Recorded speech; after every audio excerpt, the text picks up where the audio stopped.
is to have basically a dream. Is that enough? No. No. You need to have a big dream. No. Enough? No. Not yet. You need to have an impossible dream. Here is the starting point. Unless your dream is impossible, you cannot give it the title of dream. So make sure you have impossible dream. At least one, and better to have more. And then, you just need to make it happen. How to make impossible things happen? Not always. And once done, you need to go even beyond it. So basically it's moving from point A to point B. And of course, there are 1,000 ways to do it. Million ways. I will not be speaking on how. But there is one single attitude that will let you move, and that will let you make sure you make what is impossible today becoming a reality tomorrow. You know what it is? What is this attitude? Basically, to never give up. And I like the picture as well. So, to speak about it, I will share with you a short video.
So much to that guy.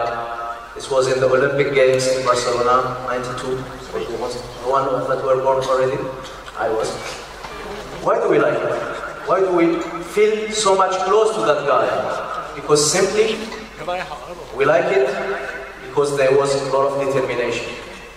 There was a lot of willingness to continue despite a very unfortunate bad surprise.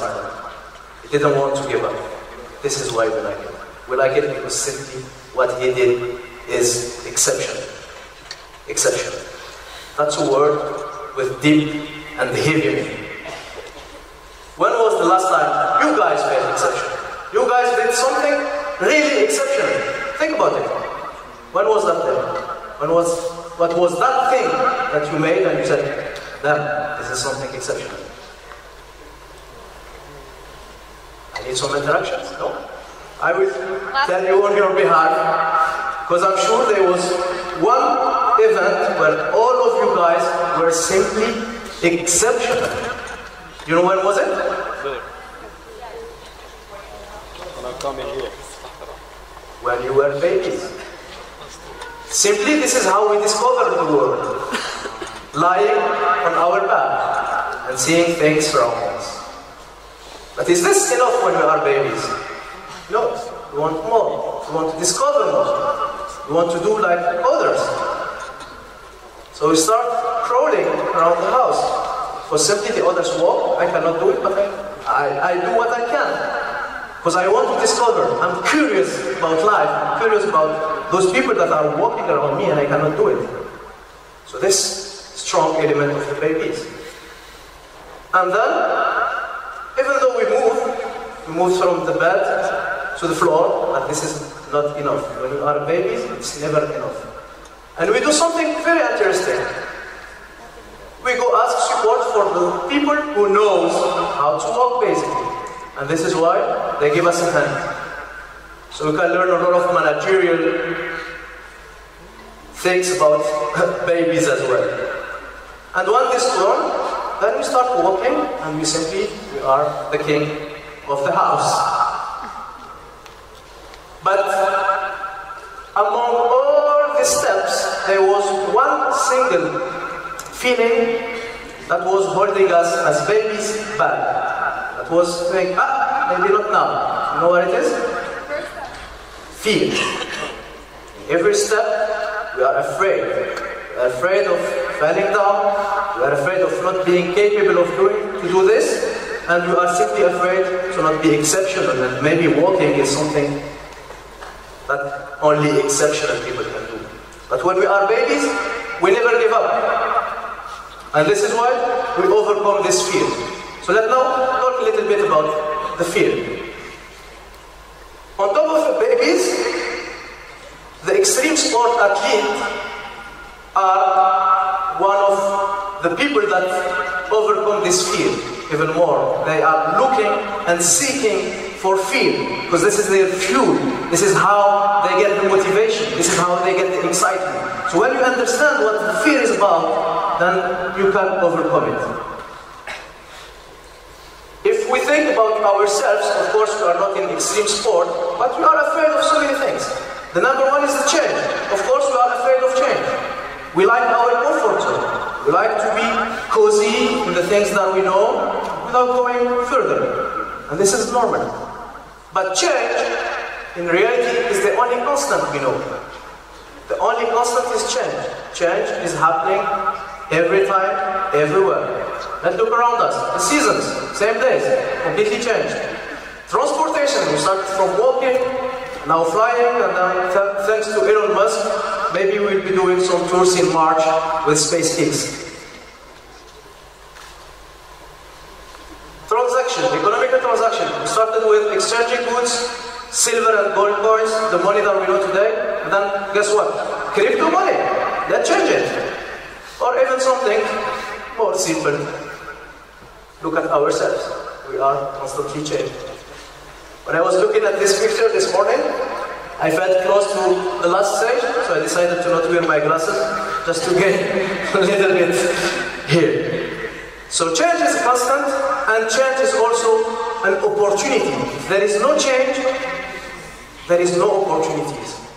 So it's important to look at change as an opportunity, as something that will allow us to do more, to do things differently, to do better, and to do revolutions. The other thing that we are afraid of is, of course, to fail. Are we capable of doing what we aim? Are we capable to go beyond our dreams, just to reach that dreams? But they fail too. I will not take you through the details, and I'm sure you have seen this in the social media, but these great people that changed the world, that left strong footprint in human history, failed too. So why are we afraid of failure? Today in Silicon Valley, where it is the most innovative place in the world, they have a motto, and the motto simply says, fail fast and move on. So it's important to not be afraid of failure. It says the opposite. Failure is diploma, failure is degree that you must have. Otherwise, you are missing an important learning in your life. Now that you are overcoming the failure, let's think about another thing. Whenever we think of failure, what are the main reasons that comes to our mind to justify this failure? What are we saying? I was lacking time, I was lacking resources, lacking contact, lacking guidance from my manager, from my team, or sometimes just lacking chance. But all of those are simply resources that will help us achieve our dreams, that will help us achieve our targets. So I would like now to testify this theory of resources, and if really lacking of resources means not being to achieve our targets or our dreams or whatsoever. Now here I'm putting some of the big companies that they have enough resources, a lot of know-how, a lot of expertise, big teams. I took some from technology, Sony and Samsung, from retailers, Walmart, Carrefour, and also from the car industry, BMW and Mercedes. And if we should think about resources, they simply have a great amount of resources, know-how and expertise. On the other side, I'm just going to put love and passion in this equation.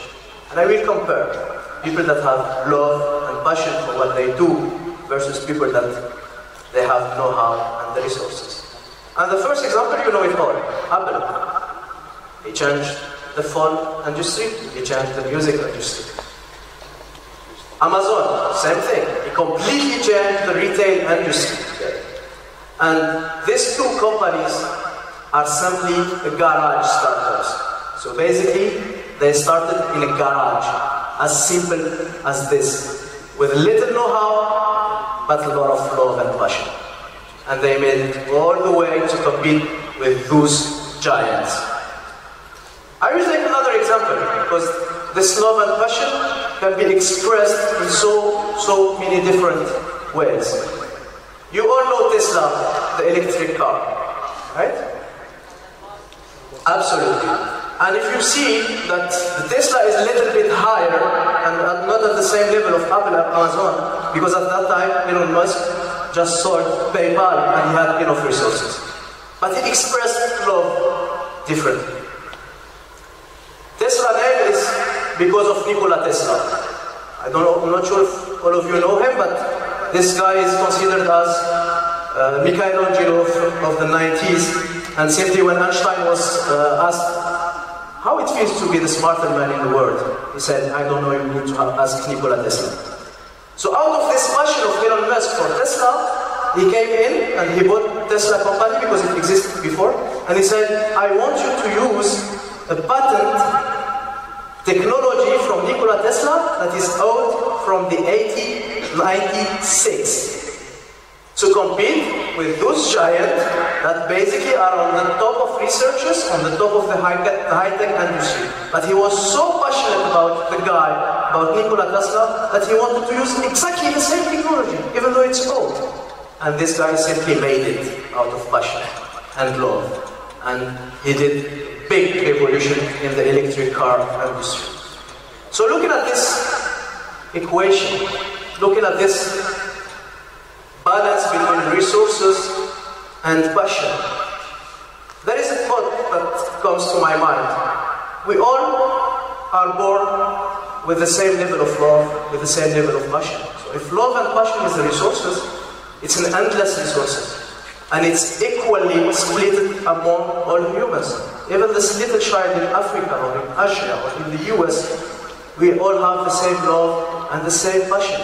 So if we can do and compete with love and passion, this is simply a unique chance for all of us to change the world out of our love and passion. Please take your chances. Thank you very much.